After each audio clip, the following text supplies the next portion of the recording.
भारत एक कृषि प्रधान देश है, जहां कृषि को देश की अर्थव्यवस्था में सर्वोपरि भूमिका के तौर पर देखा जाता है।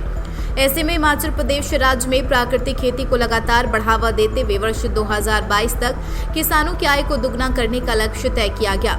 मुख्यमंत्री जयराम ठाकुर ने कृषि विभाग की प्राकृतिक खेती खुशहाल किसान योजना की राज्य परियोजना क्रियान्वयन इकाई realisation of mission natural farming among all holders विषय पर आयोजित राष्ट्रीय वेबिनार को संबोधित करते हुए कहा कि प्रदेश में प्राकृतिक खेती की ओर से किसानों का रुझान बढ़ा है। संबोधन के दौरान जयराम ठाकुर ने बताया कि प्रदेश में प्राकृतिक खेती को बढ़ावा देने के लिए राज्य सरकार प्राकृतिक खेती खुशहाल किसान योजना का क्रियान्वयन कर रही है। इससे न केवल फसलों की पैदावार बढ़ेगी बल्कि किसानों की लागत में कमी आएगी।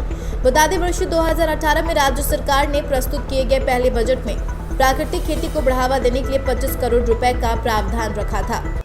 एक शुरुआत हिमाचल की देवभूमि से हमने करने की कोशिश की और वो आज कॉन्सेप्ट जो है पूरे देश भर में मजबूती के साथ आगे बढ़ रहा है। कृषि के क्षेत्र में हम लगातार अपनी जो है पैदावार बढ़ा रहे हैं। हम कोशिश कर रहे हैं कि पैदावार के साथ साथ में क्वालिटी भी उसमें इंप्रूव हो। हम कोशिश कर रहे हैं कि किसानों के लिए आय का भी एक बड़ा जरिया जो हमारा देश का लगभग 80% से ज्यादा लोग जो गांव में रहते हैं, किसान हैं, कृषि पर निर्भर हैं, उनकी आय मजबूत हो। और विशेष तौर से आदरणीय प्रधानमंत्री जी ने जो 2022 तक किसानों की आय दुगनी करने का एक लक्ष्य निर्धारित किया है कि हमको आगे बढ़कर के उसके लिए काम करना है।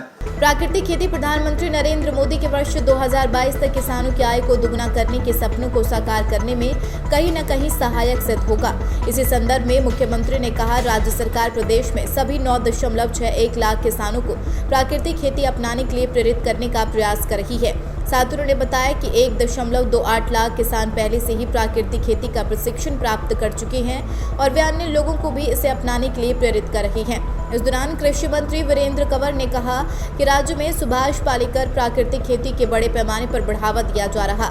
पद्मश्री सुभाष पालेकर ने रासायनिक और जैविक खेती की जगह प्राकृतिक खेती करने से होने वाले विभिन्न लाभों के बारे में वर्चुअली माध्यम से विस्तृत जानकारी प्रदान की है।